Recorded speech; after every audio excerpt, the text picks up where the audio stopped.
Bé, la mort perquè no en parlem. Parlo de la mort perquè no en parlem. Parlo de la mort perquè alguns diuen que és un tabú i que ens fa por parlar-ne, i alguns diuen, fins ara ho deia jo, però és que cada cop, des de que ha sortit aquest llibre i la gent el llegeix i la gent té ganes de llegir-lo, o diu que el llegirà, tinc més la sensació que la gent en té ganes. El que passa que ens ho tapem, ens pensem que és una paraula prohibida, ens pensem que fa mal aquell que s'ha de morir parlar de la mort. I no és que faci mal, és que és una necessitat. Si s'ha de morir, té ganes de parlar d'aquest final, no? I nosaltres, per entendre la mort, també n'hem de parlar, perquè de vegades les coses que fan por, perquè ja hem creat molts monstres al voltant, si no se'n parla, aquests monstres es converteixen gairebé en verdaders. Si se'n parla, es dilueixen. Perquè algú li ha interessat que això fos un tabú. Cada cop ensumo més això. I no em facis parlar perquè si no em faràs dir qui és aquest algú. I només que pensem tots una miqueta ens sortirà. Jo diria que no és una cosa... És una cosa d'empresa, i quan dic empresa també em quedaré aquí i no em preguntis més. Diria que hi ha dues empreses importants que han fet que la mort fos un tabú. Això no ho havia dit mai, ara m'ha agradat això. Jo crec que li ve una miqueta a la vena periodística, perquè es moria gent propera i, malgrat la pena, el dol i tot el que tu vulguis, també em fixava en com es vivia la mort, què passava, no? Els que venien i donaven el condol, els que marxaven i no deien res, els que no venien, el mort... passen moltes coses. És un moment molt interessant de les persones. Segurament, quan hi ha una mort pel mig, ens movem d'una manera que no ho fem la resta de la vida, no? I quan estem vius, vull dir. I, per tant, em vaig començar a fixar en aquestes coses i em va començar a agradar parlar de la mort. Jo sóc molt pesat i sempre dic el mateix. Crec que la crítica més ferotge que em poden fer d'aquest llibre és que el llegeixin i diguin, ostres, pobre Espartac, ho ha passat malament. Això seria una derrota, perquè jo no faig un llibre per llepar-me les ferides, sinó que faig un llibre per reflexionar sobre la mort. Que quan parlo dels meus pares, tu pensis en els teus pares, estiguin vius o estiguin morts. Si estan morts, perquè els recordis. I si estan vius, perquè t'escapis ara mateix d'aquesta entrevista i te'n vagis a casa a la teva mare a fer-li una abraçada. Si parlo d'un nen que s'ha mort, parlo dels pares que se'ls ha mort un fill. Si parlo de la pèrdua d'una amiga, vull que pensis en el teu amic que vas perdre, amb el teu amic que perdràs, amb el teu... Jo el dol, jo que no sóc especialista en res, diria que el dol és una cosa que et passa, que és com una pujada i baixada de muntanyes constants, que no saps quan puges i no saps quan baixes, i que ningú et pot dir quan durarà el dol, perquè cada persona té el seu dol propi, no? I cada persona el viu com pot. Jo milito en Mataró, i Mataró sempre el tinc a la boca, però en aquest llibre no hi ha una intenció de militar en Mataró, sinó que per explicar les històries i perquè aquestes no siguin pròpies, sinó que te les facis teves, ha d'aparèixer alguns noms, algunes descripcions de personatges i una ciutat on passi tot, no? I clar, surt molt Mataró. Però no és per allò de vull que surti Mataró sí o sí, no? Sinó que m'ha anat apareixent, No és un llibre de Mataró.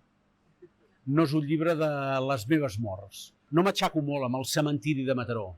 El dic, i és evident que jo soc de Mataró, però és una reflexió que enterra els teus morts on vulguis, només faltaria. Un enterra'ls on vulguis, l'altre, si no vols enterrar, crema, només faltaria. Però quan puguis, vés a un cementiri, perda't. Un dissabte al matí que faci sol, un dia guapo, vés a un cementiri, perquè és acollonant. Dedica 10 minuts, entra, fas una volta i surts. I diràs, hòstia, pensava que em sortirien fantasmes per totes bandes i no n'ha sortit cap. I he estat tranquil·la, que me'n vaig a la biblioteca i hi ha molts sorolls, i aquí no. A més, en el cas de Mataró, el tens molt a prop de... Quan surts en cotxe, hi ha tot un merder, que has de vigilar, de no fotre't un cop amb el cotxe, la persona que travessa el carrer sense vigilar, etc. Cementiri, hi ha una pau. la plaça de Cuba és si hi ha una tribu i jo formo part d'aquesta tribu, aquest és el meu bressol. Aquí hi ha la peixateria on la meva mare va despatxar tota la vida, aquí hi ha la peixateria on jo també vaig despatxar molts anys, i aquí és on vaig entendre més de comunicació, comunicar-te amb els clients.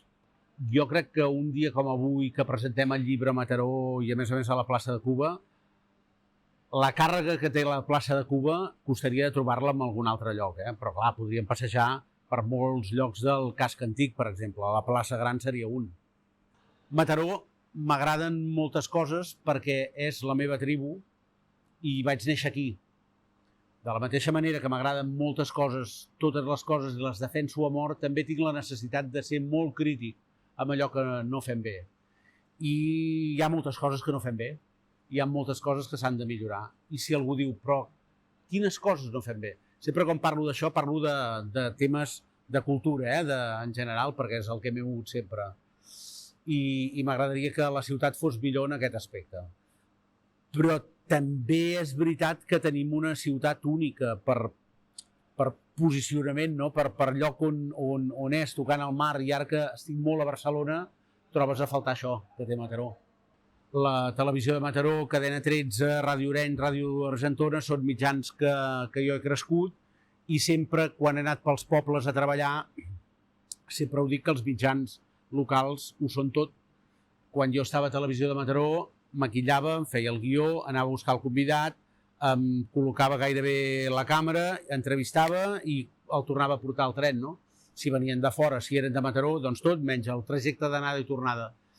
I per tant, aprendre-ho a fer tot fa que quan entres en un mitjà gros, que no ho has de fer tot, sinó que tens una feina molt marcada, hosti, allò que es deia abans, que fa molt de temps que no ho sento, que es diuen les taules, aquest noi té moltes taules, no? Doncs bé, doncs et fa tenir moltes taules. Ara estic en una etapa darrere de les càmeres, he descobert que també m'agrada molt, perquè normalment qui està darrere de les càmeres mai ha estat davant de les càmeres. Cuidar el que tens davant de les càmeres és una cosa molt important, perquè som com figuretes de porcellana, amb moltes pors, amb molts dubtes i que cal cuidar. No, ara mateix no,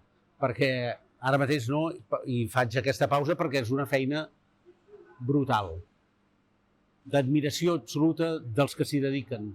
És que jo he estat 20 anys pensant-te'l i escrivint, i no m'agradava i ho llançava, i aquest m'agrada i em sento el millor escriptor del món per haver escrit això. L'endemà m'ho llegia i ho llançava encara més avall. Llavors escrivia una cosa que no estava mal, m'ho guardava, i fa un any i mig que m'hi vaig posar de totes. I ha estat un any i mig molt intens.